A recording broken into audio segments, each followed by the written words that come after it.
परिचय।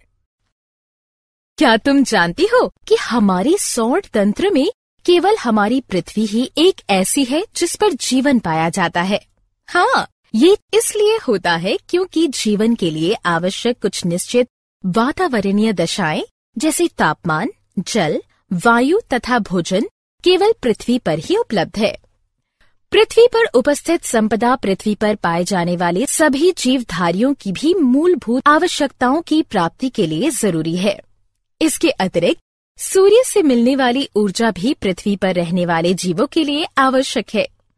जीवमंडल पृथ्वी की सतह पर जीवन को सहायता देने वाला तंत्र है, जो कि वायुमंडल में कुछ मील की दूरी से लेकर महासागरों के गहरे समुद्र की तलहटी तक फैला हुआ है।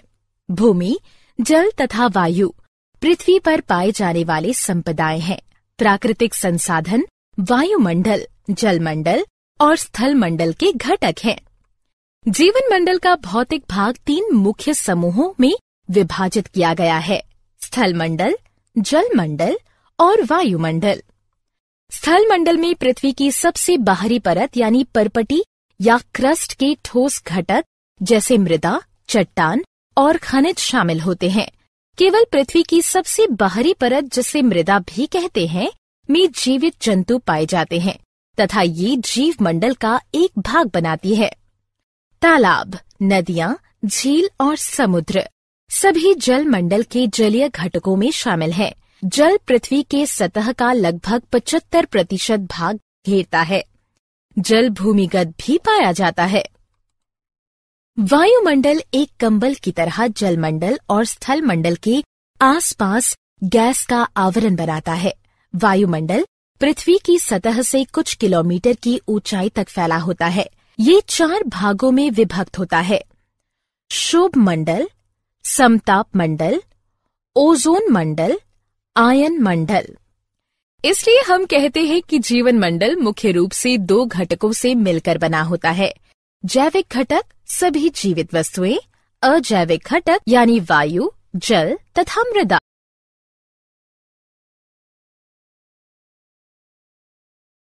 उद्देश्य।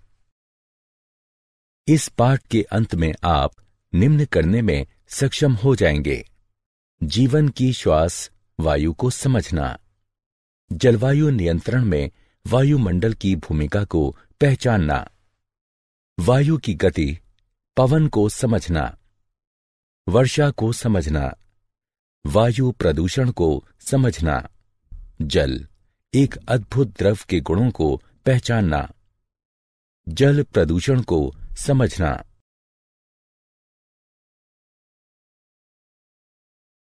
जीवन की श्वास वायु। हम सभी जानते हैं कि वायु नाइट्रोजन, ऑक्सीजन, कार्बन डाइऑक्साइड तथा जल वाष्प का एक मिश्रण है। इस मिश्रण के कारण ही पृथ्वी पर जीवन संभव है। पृथ्वी की सतह पर अधिकांश मात्रा में नाइट्रोजन तथा ऑक्सीजन उपस्थित है। नाइट्रोजन 78%, ऑक्सीजन 21%, कार्बन डाइऑक्साइड तथा अन्य गैसें 0.03%, निष्क्रिय गैसें ऑर्गन 0.93%। हम ये पहले से ही जानते हैं कि जीवधारी यूकेरियोटिक या प्रोकैरियोटिक कोशिकाओं से मिलकर बने होते हैं। इसलिए कोशिकाओं को ग्लूकोज अणुओं के विखंडन तथा अपने क्रियाकलापों के लिए ऊर्जा प्राप्त करने के लिए ऑक्सीजन की आवश्यकता होती है। इसके परिणाम स्वरूप कार्बन डाइऑक्साइड का निर्माण होता है। एक अन्य प्रक्रिया जिसके परिणाम स्वरूप ऑक्सीजन की खपत तथा कार्बन डाइऑक्साइड का निर्माण होता है, दहन की प्रक्रिया कहलाती है, जो कि या तो मानव क्रियाकलापों अथवा जंगलों में लगी आग का परिणाम होती है। हालांकि विभिन्न क्रियाकलापों द्वारा कार्बन डाइऑक्साइड का एक बड़ी मात्रा में निर्माण होता है, किंतु फिर भी वायुमंडल में कार्बन डाइऑक्साइड का प्रतिशत कुल प्रतिशत का एक छोटा सा भाग ही है। कार्बन का यह प्रतिशत सीमित इसलिए है क्योंकि कार्बन डाइऑक्साइड दो विधियों से स्थिर होती है। पहला, हरे पौधे इसे ग्रहण करके सूर्य के प्रकाश तथा क्लोरोफिल की उपस्थिति में ग्लूकोज में बदल देते हैं। दूसरा, बहुत से समुद्री जंतु समुद्री जल में घुले कार्बोनेट से अपने कवच बनाते हैं। जलवायु नियंत्रण में वायुमंडल की भूमिका। जैसे कि हम पहले भी चर्चा कर चुके हैं कि वायुमंडल पृथ्वी को एक कंबल की भांति ढकता है। हम यह भी जानते हैं कि वायु ऊष्मा का एक कुचालक है। वायुमंडल दिन में तापमान को अचानक बढ़ने से रोकता है। वायुमंडल पृथ्वी के औसत तापमान का दिन के समय और यहां तक कि पूरे वर्ष भर लगभग नियत बनाए रखता है और रात के समय ऊष्मा को बाहरी अंतरिक्ष में जाने की दर को कम करता है। पृथ्वी तथा चंद्रमा सूर्य से लगभग समान दूरी पर हैं, किंतु चंद्रमा की सतह जहां वायुमंडल नहीं है, उस पर तापमान -190 डिग्री सेल्सियस से 110 डिग्री सेल्सियस के मध्य रहता है।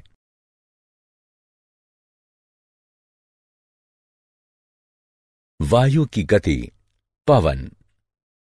तुम में से कितने लोग समुद्र तट यानी समुद्र के किनारे पर घूमने गए हो? तुम सभी ने शाम को बहने वाली ठंडी समीर को महसूस किया होगा तथा गर्म दिन के बाद इन समीरों से मिलने वाली राहत को भी महसूस किया होगा। इसी प्रकार गर्म मौसम के बाद जब वर्षा होती है तो हमें बहुत राहत मिलती है। वायु की गति वायु के गर्म होने के कारण होती है तथा जब इस वायु में जल वाष्प उपस्थित होती है तो यह ठंडी समीर बन जाती है। जल वाष्प जीवित प्राणियों के क्रियाकलापों और जल के गर्म होने के कारण बनती है। स्थलीय भाग या जलीय भाग से होने वाले विकिरण के परावर्तन तथा पुनर्विकिरण के कारण वायुमंडल गर्म होता है। गर्म होने पर वायु में संवहन धाराएं उत्पन्न होती हैं। जब वायु स्थल और जल के विकिरण के कारण गर्म होती है तब ये ऊपर की ओर प्रवाह करती है। क्योंकि जल की अपेक्षा स्थल जल्दी गर्म होता है, इसलिए स्थल के ऊपर की वायु जल के ऊपर की वायु की अपेक्षा तेजी से गर्म होगी। इसलिए अगर हम तटीय क्षेत्रों को दिन में देखते हैं तो पाते हैं कि स्थल के ऊपर की वायु तेजी से गर्म होकर ऊपर उठना शुरू करती है। जैसे ही यह वायु ऊपर की ओर उठती है, वहां कम दाब का क्षेत्र बन जाता है और समुद्र के ऊपर की वायु कम दाब वाले क्षेत्र की ओर प्रवाहित हो जाती है। एक क्षेत्र से दूसरे क्षेत्र में वायु की गति पवनों का निर्माण करती है। दिन के समय हवा की दिशा समुद्र से स्थल की ओर होगी। रात के समय स्थल और समुद्र दोनों ठंडे होने लगते हैं। क्योंकि स्थल की अपेक्षा जल धीरे धीरे ठंडा होता है, इसलिए जल के ऊपर की वायु स्थल के ऊपर की वायु से गर्म होगी। हवा की सभी गतियां विभिन्न वायुमंडलीय प्रक्रियाओं का परिणाम है, जो पृथ्वी के वायुमंडल के असमान विधियों से गर्म होने के कारण होता है। इन हवाओं को बहुत से अन्य कारक भी प्रभावित करते हैं, जैसे पृथ्वी की घूर्णन गति तथा पवन के मार्ग में आने वाली पर्वत श्रृंखलाएं। वर्षा। जैसा कि हम सब जानते हैं कि गर्म, नम तथा उठने वाली वायु आसमान में बादलों का निर्माण करती है। इस प्रकार हम यह कह सकते हैं कि दिन के समय जलीय भाग के गर्म हो जाने से बादल बनते हैं। जब गर्म वायु ऊपर की ओर उठती है तो ये फैलती है तथा ठंडी हो जाती है। वातावरण में ठंडी वायु जमीन की तरफ सिकुड़ जाती है। ठंडा होने के कारण हवा में उपस्थित जलवाष्प छोटी छोटी जल की बूंदों के रूप में संघनित हो जाती है। वायु में उपस्थित धूल के कण नाभिक के रूप में कार्य करते हैं तथा संघनन की प्रक्रिया प्रारंभ हो जाती है। संघनन की प्रक्रिया लगातार होने के कारण ये छोटी बूंदें बड़ी बूंदों में बदल जाती हैं।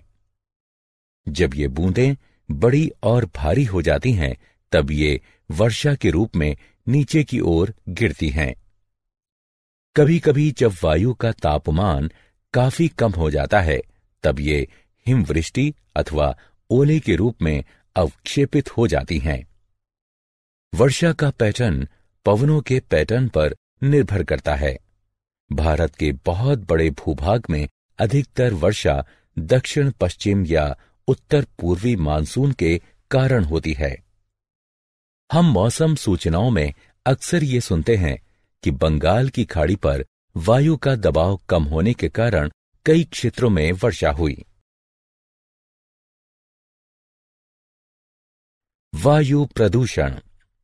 इन दिनों प्रदूषण शब्द बहुत ही प्रचलित हो गया है, लेकिन इसका मतलब क्या होता है, मैं तुम्हें बताता हूं। हमारे वातावरण के भौतिक, रासायनिक तथा जैविक गुणों में होने वाला कोई भी अवांछनीय परिवर्तन प्रदूषण कहलाता है। वायु, जल तथा मृदा में होने वाला प्रदूषण जीवन के विभिन्न रूपों पर कुप्रभाव डालते हैं। जबकि प्रदूषक एक ऐसा पदार्थ, रसायन या कारक है जो कि वातावरण में पहुंचकर मानव के जीवन पर बुरा प्रभाव डालता है। प्रदूषक को इस प्रकार भी परिभाषित किया जा सकता है कि यह एक गलत मात्रा में, गलत स्थान पर या गलत समय पर पाया जाने वाला एक घटक है। वातावरण में बाह्य कणों अथवा गैसों की उपस्थिति जो कि मानव, पौधों तथा जंतुओं के लिए हानिकारक होती है, वायु प्रदूषण कहलाती है। वायु प्रदूषण का मुख्य कारण जीवाश्म ईंधन का दहन है। जीवाश्म ईंधन जैसे कोयला और पेट्रोलियम पदार्थों में नाइट्रोजन और सल्फर की बहुत कम मात्रा होती है। जब ये ईंधन जलते हैं, तब नाइट्रोजन और सल्फर भी इसके साथ जलते हैं तथा यह नाइट्रोजन और सल्फर के विभिन्न ऑक्साइड उत्पन्न करते हैं। इन गैसों का केवल सांस के रूप में लेना ही खतरनाक नहीं है, बल्कि ये वर्षा के जल में मिलकर अम्लीय वर्षा भी करते हैं। जीवाश्म ईंधनों का दहन वायु में निलंबित कणों की मात्रा को भी बढ़ा देता है। ये निलंबित कण बिना जले कार्बन कण या पदार्थ हो सकते हैं, जिन्हें हाइड्रोकार्बन कहा जाता है। इन सभी प्रदूषकों की अधिक मात्रा में उपस्थिति दृश्यता को कम करती है, विशेषकर सर्दी के मौसम में जब जल भी वायु के साथ संघनित होता है। इसे धूम कोहरा कहते हैं तथा ये वायु प्रदूषण की ओर संकेत करते हैं। इन पदार्थों वाली वायु में सांस लेने से कैंसर, हृदय रोग या एलर्जी जैसी बीमारियां होने की संभावनाएं अधिक हो जाती हैं।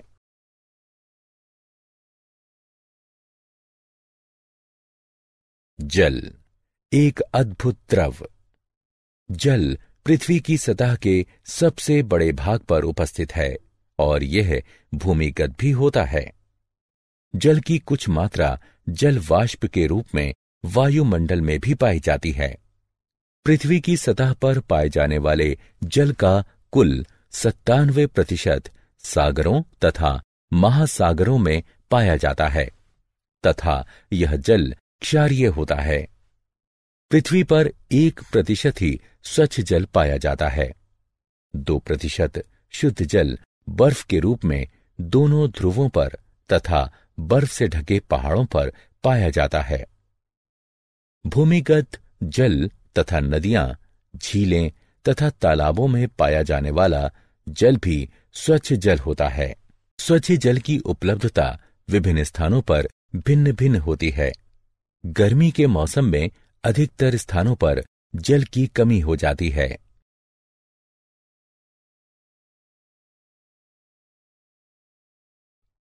जल का महत्व। जल इसलिए आवश्यक है क्योंकि सभी जीवों को जल की जरूरत है। सभी कोशिकीय प्रक्रियाएं जलीय माध्यम में होती हैं।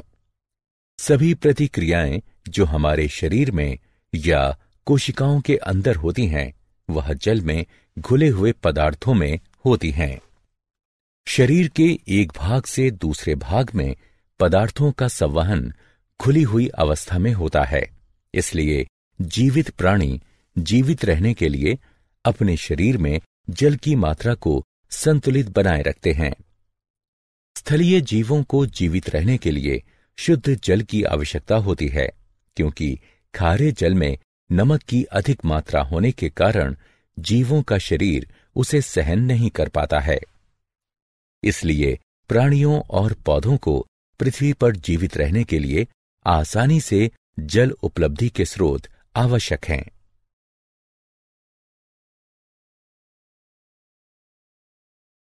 जल प्रदूषण। क्या तुम्हें पता है कि जल प्रदूषण जल में कुछ ऐसे पदार्थों के मिलने के कारण होता है जो कि जल की गुणवत्ता को कम करते हैं, जिससे यह स्वास्थ्य पर भी कुप्रभाव डालता है।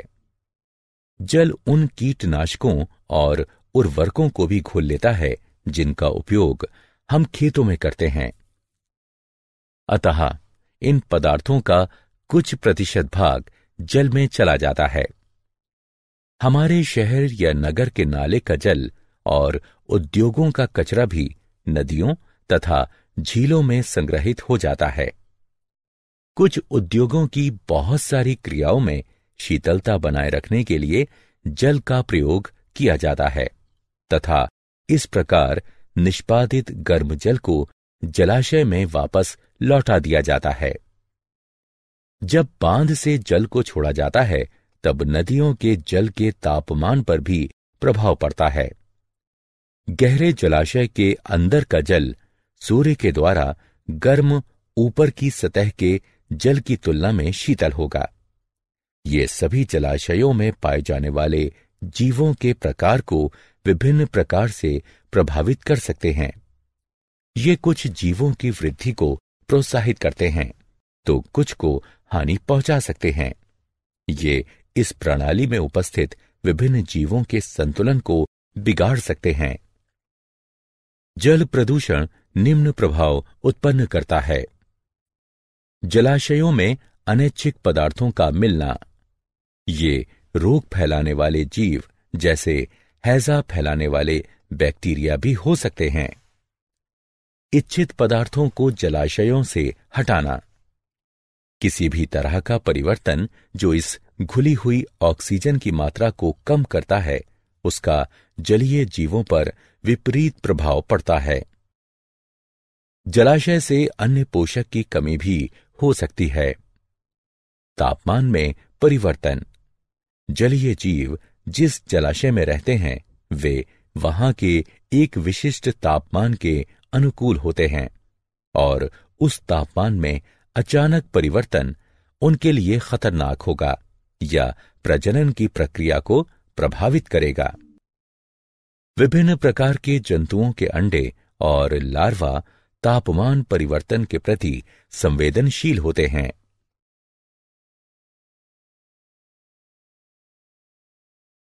क्या आप जानते हैं, स्टैच्यू ऑफ लिबर्टी SO2 तथा NO2 एवं ताजमहल मथुरा रिफाइनरी से निकलने वाले SO2 के द्वारा प्रभावित हो रहे हैं। SO2 से अस्थमा तथा ब्रोंकाइटिस आदि होने की संभावना बढ़ जाती है। 1920 में जापान में 200 लोग इटाई रोग के प्रभाव के कारण मर गए थे, जो कि कैडमियम विष के कारण हुई थी। 1989 से 5 जून को विश्व पर्यावरण दिवस के रूप में मनाया जाता है। 16 सितंबर को ओजोन परत के बचाव का अंतर्राष्ट्रीय दिवस के रूप में मनाया जाता है। अक्टूबर का प्रथम सप्ताह वन्य जीवन सप्ताह के रूप में मनाया जाता है।